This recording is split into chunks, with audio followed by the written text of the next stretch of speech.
25वां दिन। तुम्हारे लिए कभी ना टलने वाला प्रेम। मेरे प्रिय, मैं तुम्हें एक चेतावनी दे रहा हूं। इस संसार के माप से मेरे राज्य के कार्यों को मत मापो, क्योंकि कोई भी बात मेरी दृष्टि से बच ही नहीं सकती।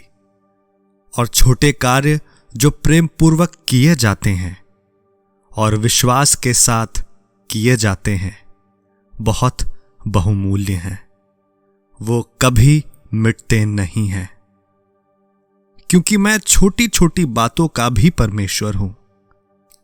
जबकि मैंने सारे ब्रह्मांड को रचा और हर एक तारे को नाम से जानता हूं।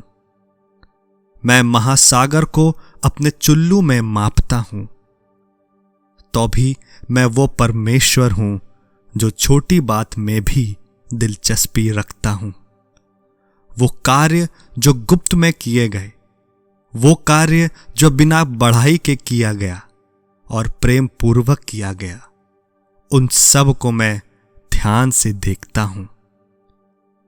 तुम्हारे सारे दया और विश्वास योग्यता के कार्य स्वर्ग में स्मरण किए जाते हैं। अधिकतर जो बातें पृथ्वी पर ध्यान नहीं की जाती, वो स्वर्ग में उत्सव मनाने का कारण होती है। प्रेम पूर्वक किए गए भले कार्य स्वर्ग में बहुत बहुमूल्य माने जाते हैं। और जहां बहुत से कठिन परिश्रम और कार्य मिट जाते हैं और समाप्त हो जाते हैं, वही प्रेम कभी टलता या मिटता नहीं है।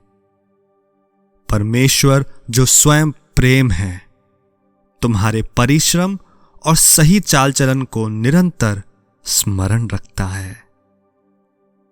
मेरे राज्य में प्रेम प्रभुता करता है। प्रेम आदर के योग्य है। प्रेम बहुमूल्य और सर्वोच्च है।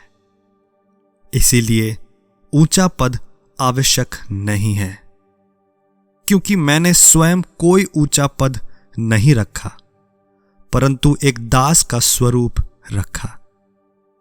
और मेरी नम्रता और दीनता के फलस्वरूप तुम स्वतंत्र हुए। मेरे प्रेम ने उस खाई को भरा जो तुम्हारे और पिता के बीच में थी। हर बात प्रेम ही से शुरू होती है, प्रेम में ही जड़ पकड़ती हैं और प्रेम में ही पूर्ण होती हैं। इसीलिए मेरे प्रेम के मार्ग में बने रहो। अपने स्वभाव और अपने कार्यों को प्रेम में होकर करो, क्योंकि कुछ भी प्रेम की सामर्थ्य को समाप्त नहीं कर सकता है।